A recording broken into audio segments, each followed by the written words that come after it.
The same ingredient, yet two entirely different reactions. Balsam of Peru is a fragrant compound found in practically everything, from perfumes to cinnamon teas. It's perfectly tolerable when ingested orally, yet it causes an intense allergic reaction when topically applied to the skin in some cases. So one moment, it can soothe your senses through a cup of tea. The next, it can cause contact dermatitis. It can cause allergies. So why does the immune system seem to play favorites? Why does it quietly accept the substance through the gut, but go on the defensive when it meets the skin? Let's unravel one of dermatology's strangest mysteries. Balsam of Peru derived from the Myroxylon pereira tree, native to Central and South America. It is a resin known for its rich aromatic properties, and it's commonly used in fragrances, flavorings, and medicinal products.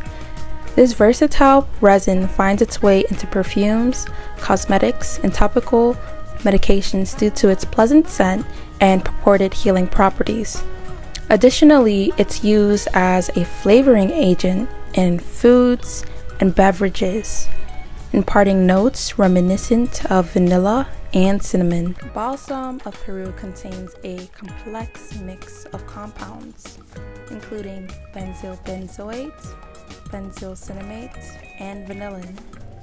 These constitutes are chemically similar to substances found in various spices and flavorings, such as cinnamon and vanilla. This leads to potential cross-reactivity in sensitive individuals, where an allergy to one substance can actually cross over into other substances that are of similar chemical properties. Due to its chemical composition, individuals allergic to balsam of Peru can react to substances like colophony rosin, tolu balsam, and other essential oils as well. This is dangerous because essential oils are usually of high concentration, so this is why people often say before you put an essential oil on your skin, it's better to dilute it and do a patch test on somewhere that you wouldn't really care for having a rash. For example, I only do a patch test on my hand, and I don't do a patch test on my face. So this cross-reactivity can also extend to food containing similar compounds as well.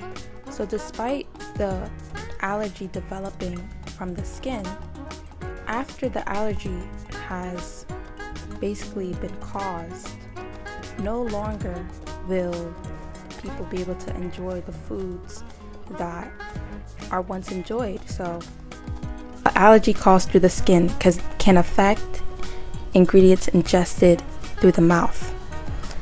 So this can affect tomatoes, citrus fruits, and spices like cinnamon, cloves, even chocolate.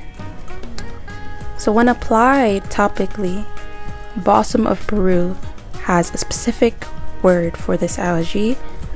It's called allergic contact dermatitis in sensitized individuals. Contact dermatitis manifests redness, swelling, itching, blistering at the site of contact, typically appearing between 24 to 48 hours after exposure. Depending on how the immune system is, the time can range.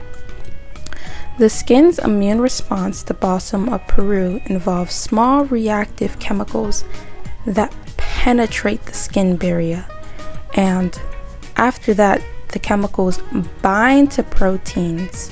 Balsam of Peru binds to proteins and it forms complexes. When these complexes are formed, the immune system sees that complex after it came in from the skin, and it's like a cop that's like blaring on and off danger, because it sees this complex as foreign. So when it recognizes this complex as foreign, it activates T cells. T cells are basically the cop cells, and this leads to inflammation and characteristic symptoms of contact dermatitis. So the skin is the largest organ in the human body, and it's also the body's primary barrier against environmental insults. It is permeable, so things can actually enter into your body through your skin. Your skin is not like a balloon that nothing can enter in and out.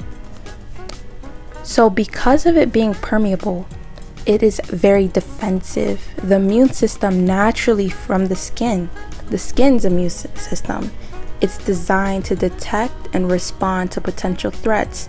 Your skin is the bridge between the outside world to the inside world. So it has to act like a gate man. It has to be very, very vigilant against potential harm. This is why it is more prone to react overly defensive when it doesn't need to in contact to foreign substances through topical exposure. So this is why your skin is actually more sensitive when it intakes something foreign than if one intakes something orally at times, which is very, very interesting. It's a bit like the skin can develop a poison naturally. That is mind-blowing to me. So in contrast from the skin's immune system, we have the digestive immune system. The digestive immune system is different from the skin zone because it is already primed to process a wide array of compounds. So it promotes tolerance to many substances, including those found in Balsam of Peru. So this is why one can actually orally eat Balsam of Peru for many years and have no problems.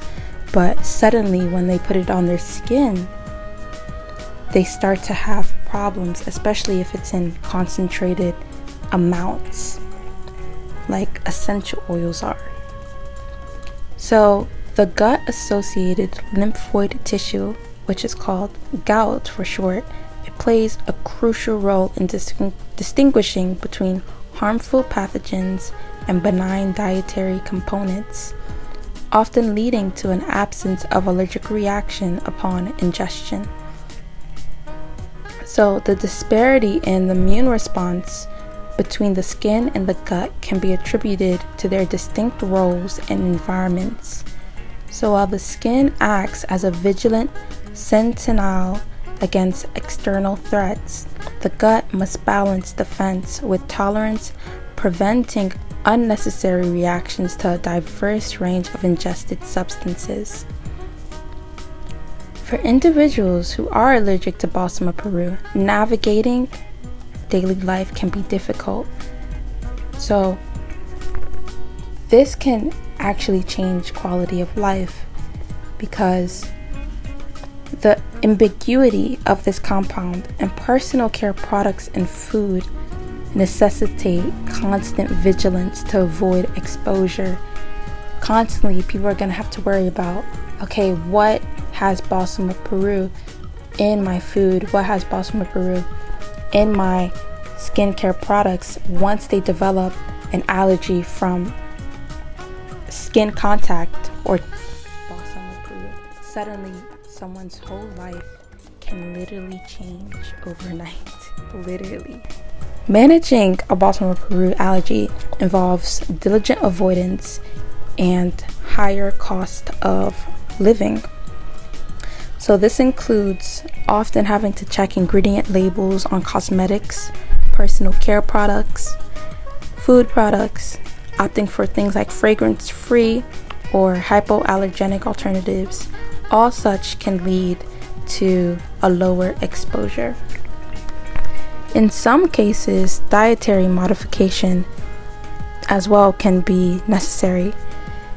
So that can avoid things like cross-reactivity that I spoke about earlier. So consulting with a healthcare professional can provide personal guidance on implementing avoidance on Balsam of Peru and one diet after getting contact dermatitis through topical use of Balsam Peru. So if you even suspect an allergy to Balsam Peru, it's essential to contact a dermatologist and an allergist so they can perform patch tests and also talk with one another. A lot of times specialists, they like to see the data from one another, so I highly recommend that. And they can tailor management strategies to help you navigate this extremely complex condition. Understanding the complexities of Balsam Peru and its interactions with the immune system highlights the intricate balance our bodies have to maintain in responding to various substances. By staying informed and proactive, individuals can effectively manage their allergies and maintain a good quality of life. I hope you all learned something from this video, and I know that Balsam Peru, it's often deemed as a natural vanilla, a natural alternative, because we often think natural is always better when it comes to a lot of things, which is true. Oftentimes natural is better, but this is one of those rare cases where natural is not better. So I highly recommend semi-natural things or synthetic things if one is trying to make a vanilla soap, just because it can avoid dangerous ingredients that many dermatologists advise against, which is Balsam Peru.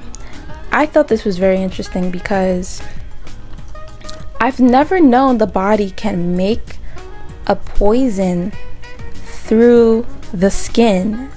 Like literally the body has turned something perfectly harmless into something very dangerous, and suddenly one can like have a ton of reactions just from ingesting it through their mouth. That is so interesting and cool, but also like kind of worrisome. Our body can literally turn into our worst enemy, and it kind of reminds me of cancer a bit. Cancer, where the body turns against itself, where cells prioritize living instead of replicating, then dying so the host can survive. Henrietta Lack cells, it's a very, very interesting story. I highly recommend learning about her. But her cells are across the world, and they have lived beyond their host, which is Henrietta Lacks. And to this day, they contribute significantly to the scientific world, because they're literally like what people deem as like a perfect cancer cell. All in all, I just highly recommend being informed about Balsam Peru. A multitude of people actually do use Balsam Peru, and I guess they're perfectly fine with using it, but many also use it and don't turn perfectly fine. So things can be more common than we think in regards to the negative effects that Balsam Peru has topically used. If you all enjoyed it, and just stay tuned, like and subscribe if you want to keep being updated and have this sort of content in your algorithm. And yeah, have a blessed morning or evening.